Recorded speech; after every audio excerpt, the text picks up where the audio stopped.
साजी निवाज जी, प्यारे साथ संगत जी, प्यार और सत्कार से कहना धन निरंकार जी। सतगुरु माता जी का लख लख शुक्राना करते हैं जिनकी अपार बख्शिश हम सब पर हो रही है। कहते हैं तलियों में दाता तेरी पाया निरंकार है, कण कण में बसने वाले तू ही आधार है। इसी का ही आधार है हमें, और इसने हमें ये परमपिता परमात्मा दिखाया है। कहते हैं कि गुरु पूजा दिवस गुरु के उपकारों के एहसास से उत्पन्न श्रद्धा और गुरु की धन्यता का पर्व है। गुरु परम प्रकाशी परमेश्वर का ज्ञान देकर गुरसिक के जीवन में उजाला लाता है, जीवन की राहों और इसके पल पल को रोशन करता है। गुरु के प्रति कृतज्ञता का एहसास मन में गुरु की पूजा का भाव उत्पन्न करता है। ध्यान गुरु की मूरत का और पूजा गुरु के श्री चरणों की होती रहे। गुरु का वाक्य महामंत्र है और गुरु की कृपा मोक्ष देने वाली है। जीवन में गुरु का स्थान बहुत ऊंचा है। गुरु ने इस निरंकार प्रभु के दर्शन कराए, जिसने कंचन सी काया दी, शक्ति रूप और यौवन दिया, धमनियों में रक्त संचारित किया और दिल को धड़कन प्रदान की। भगत ने ऐसे निरंकार प्रभु को गुरु की कृपा से जाना और अपना जीवन धन्य किया। गुरु ना मिलता तो प्रभु के रंग में मन की चुनरी मंजीठे रंग में न रंगी जाती। दुनिया के कच्चे रंग ही चढ़ते और उतरते रहते। संसार की हलचल ही मन को चंचल किए रखती है। सतगुरु मिला तभी इस अचल अडोल कायम दायम सत्ता को जाना। इससे नाता जुड़ा और मन को ठहराव मिला। इसलिए उपकारी सतगुरु की अत्यंत विनम्रता पूर्वक पूजा की जाती है। सतगुरु की कृपा हुई तो सब अपने नजर आए।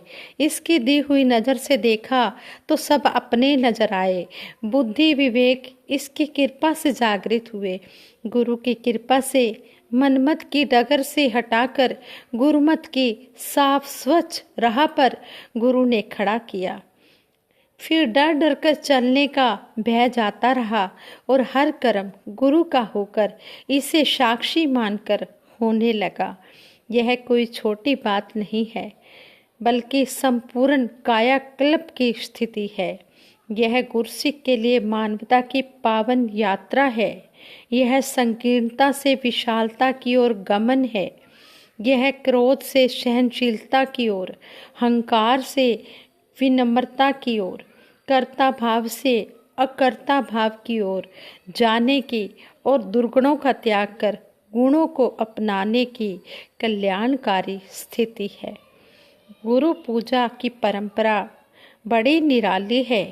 गुरु प्यार देकर संसार भर में प्यार का विस्तार करता है। गुरु यही चाहता है कि कुछ भी हो, बस प्यार ही प्यार हो, ब्रह्म का संग हो, वहमों भरमों से छुटकारा हो। गुरु पूजा में श्रद्धा की थाली में भक्ति का अक्षत चावल, प्रेम का तेल, ज्ञान की बातें, पावनता की कुमकुम, विनम्रता की रोली होगी, तभी गुरु पूजा पूर्ण होगी। जो गुरु का हो गया वह निरंकार का हो गया। उसकी पूजा उपासना परवान हो गई। यह संसार सागर से पार हो गया। वह संसार सागर से पार हो गया। उसका मुख उज्जवल हो गया।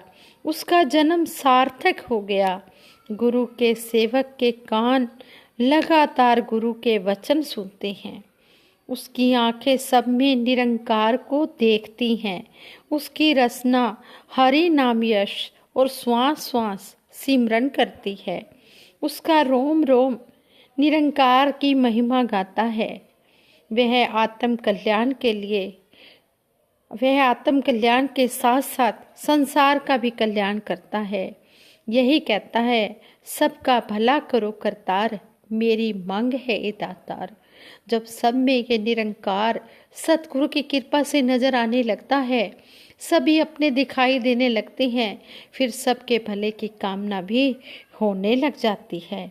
सबके कल्याण की कामना भी होने लग जाती है। पूजा पूजनीय गुरु की, वंदना वंदनीय गुरु की, आराधना आराध्य गुरु की होती है। गुरु की पूजा गुरु के वचनों को मानकर उसे सिर माथे पर धारण करके जीवन में कर्म रूप में ला करके की जाती है। गुरु वचनों को मान के मन से जो सेवा की जाती है, सबसे उत्तम सबसे ऊंची वो सेवा कहलाती है। जब सतगुरु के कहे अनुसार सेवा सिमरन और सत्संग होता है, फिर ज्ञान की समझ आ जाती है, फिर ज्ञान जिंदगी में आ जाता है, फिर सतगुरु भी खुश हो जाता है। जब सतगुरु खुश हो जाता है तो फिर मुक्ति का हकदार वही गुरसिख होता है जो सतगुरु को खुश कर लेता है। कहते हैं कि जिस गुरसिख ने गुरु के मन में अपनी जगह बनाई है, कहे हरदेव गुरु भक्ति की कला उसी को आई है। संपूर्ण हरदेव वाणी में सतगुरु बाबा हरदेव सिंह जी महाराज ने लिखा है कि जिस गुरसिख ने सतगुरु के दिल में अपनी जगह बना ली है, उसी को भक्ति की कला समझ आई है, उसी को ज्ञान समझ आया है। सतगुरु तभी खुश होता है जब सतगुरु के हुक्म के अनुसार सेवा सिमरन सत्संग होता है। कहते हैं मनिए जेकर वचन गुरु दे, उस सतगुर दी होवेगी, आपे सिमरन होवेगा ते दुर्मत दूर खलोवेगी। फिर सिमरन ही होता रहेगा, सेवा ही होती रहेगी, सत्संग ही होता रहेगा, फिर मन में पूरे विचार आएंगे ही नहीं, फिर सबके भले की कामना ही होगी, सबका भला ही मांगा जा रहा होगा। इस तरह कहते हैं कि सतगुरु के वचनों को अगर मान लिया, कहते हैं वचन माना तो जीवन सुखों से भर गया, वचन टाला तो जीवन दुखों से भर गया। हमने सुख लेनी है, हमने सतगुरु के आदेश उपदेश को मानते चले जाना है, किंतु परंतु नहीं करना, तभी ये सतगुरु की पूजा हम कर रहे हैं। कहते हैं तभी गुरु खुश होता है। गुरु की पूजा मन मंदिर में गुरु को बिठाकर करनी है। मन में इसके बैठने का स्थान स्वच्छ हो। मन स्वच्छ तभी होगा जब मन में सबके भले की कामना होगी, सबके अंदर हम इस निरंकार की ज्योति देखेंगे, हम सबका भला करेंगे, सबकी हम सेवा करेंगे, सबके दुख सुख में काम आएंगे, सबके आंसू पोंछने वाले बनेंगे। तभी हम सतगुरु को खुश कर सकते हैं और फिर सतगुरु भी तभी हमारे मन में बैठेगा। मन में वैर विरोध निंदा नफरत लोभ लालसा द्वेष कटुता नहीं, श्रद्धा भक्ति प्यार सत्कार मर्यादा नम्रता त्याग वैराग्य हो, तभी गुरु की वास्तविक पूजा हो सकेगी। गुरु की पूजा के शब्द प्रेम में डूबे श्रद्धा से भरे सत्कार में झुके हुए मन से होगी, तभी सार्थक होगी। यह नमन पूर्ण हो, आधा अधूरा जीर्ण शीर्ण ना हो। गुरु ब्रह्मा विष्णु महेश है, ये साक्षात पार ब्रह्म है, अखिल ब्रह्मांड नायक। सतगुरु की पूजा सच्ची श्रद्धा व समर्पण के साथ हो। हर गुरसिख का यही विनम्र प्रयास होता है। जब सतगुरु का ज्ञान मन में बैठ जाता है तो फिर विश्वास भी पूर्ण हो जाता है। फिर विश्वास जब पूर्ण होता है तो भक्ति भी पूर्ण हो जाती है और फिर आनंद आना निश्चित है।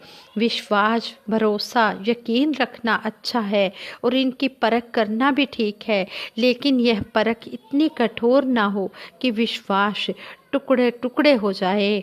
एक दृष्टांत है जो इसे स्पष्ट करता है। किसी नगर में एक सेठ जी रहते थे। उन्हें एक सेवक की ज़रूरत थी। स्यों से एक लड़का सेठ जी के पास काम मांगने आया। सेठ जी को तो सेवक चाहिए ही था। उन्होंने उसे तुरंत काम पर रख लिया। अगले दिन उन्हें ख्याल आया कि उन्होंने बिना परखे ही नौकर को रख लिया है, कहीं वह धोखा ना दे जाए। इसलिए उसकी परीक्षा लेने के लिए उन्होंने अपने कमरे में 10 का नोट गिरा दिया।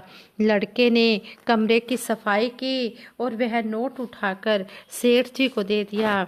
सेठ जी ने विचार किया कि संभव है अधिक लोभ लालच सामने आने पर क्या पता यह फिसल जाए। यह सोचकर 4-5 दिन बाद उन्होंने 50 रुपए का नोट फर्श पर डाल दिया। सफाई करते समय जब लड़के को वह नोट पड़ा मिला तो उसका माथा ठनका।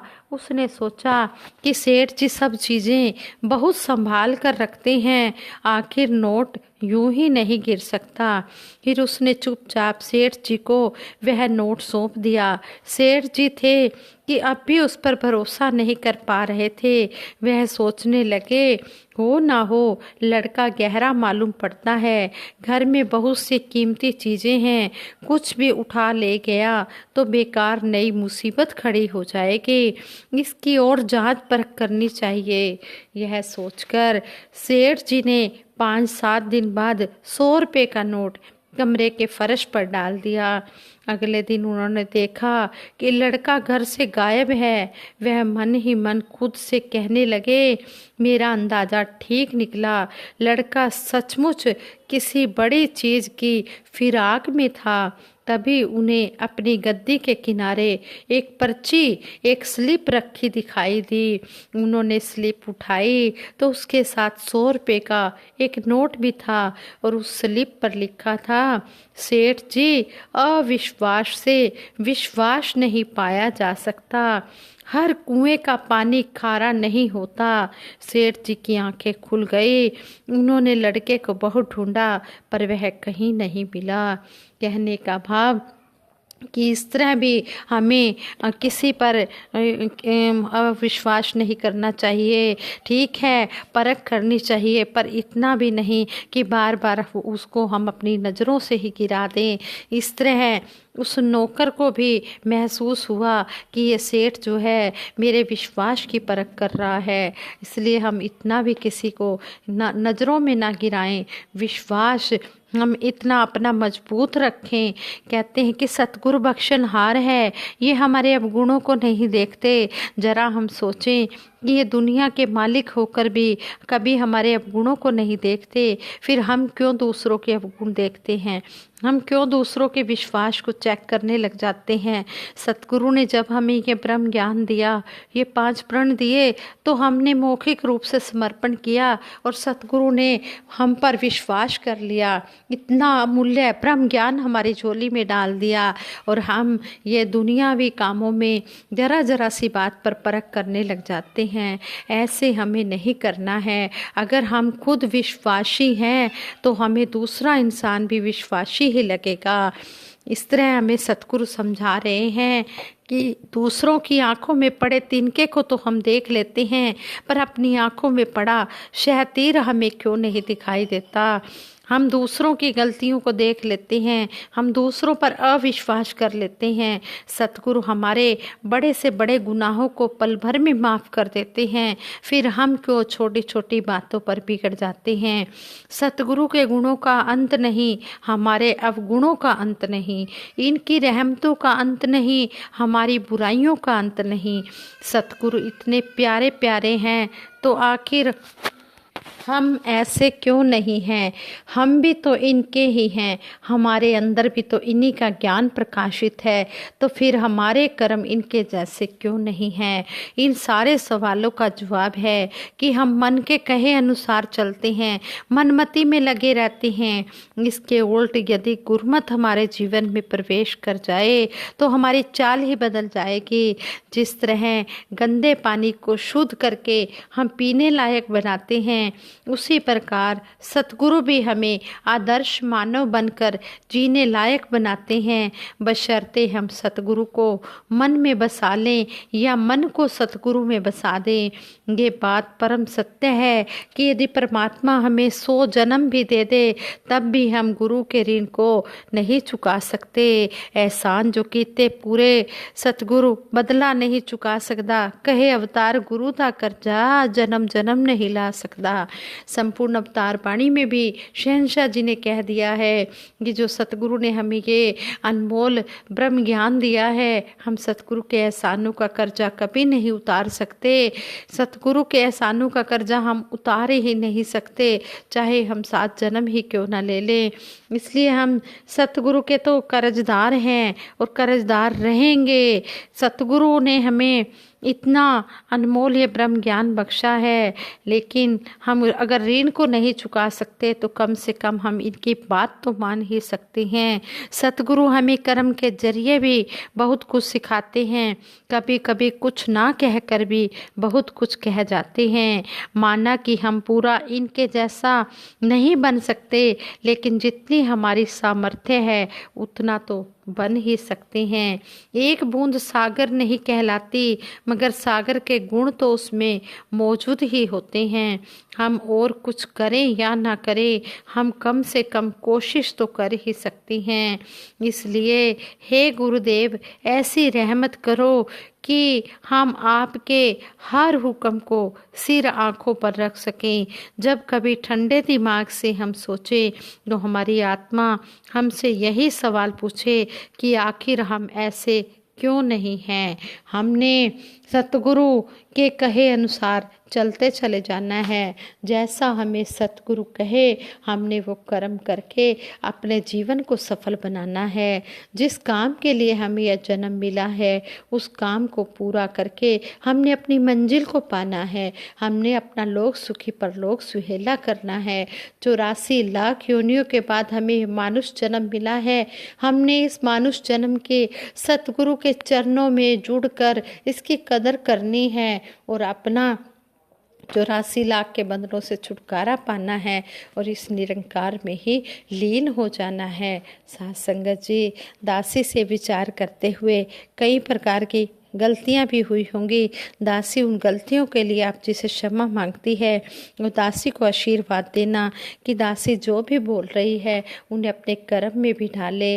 जैसे कहते हैं, अमला नाल होणगे निबेड़े, जात तेरी किसे पूछनी नहीं।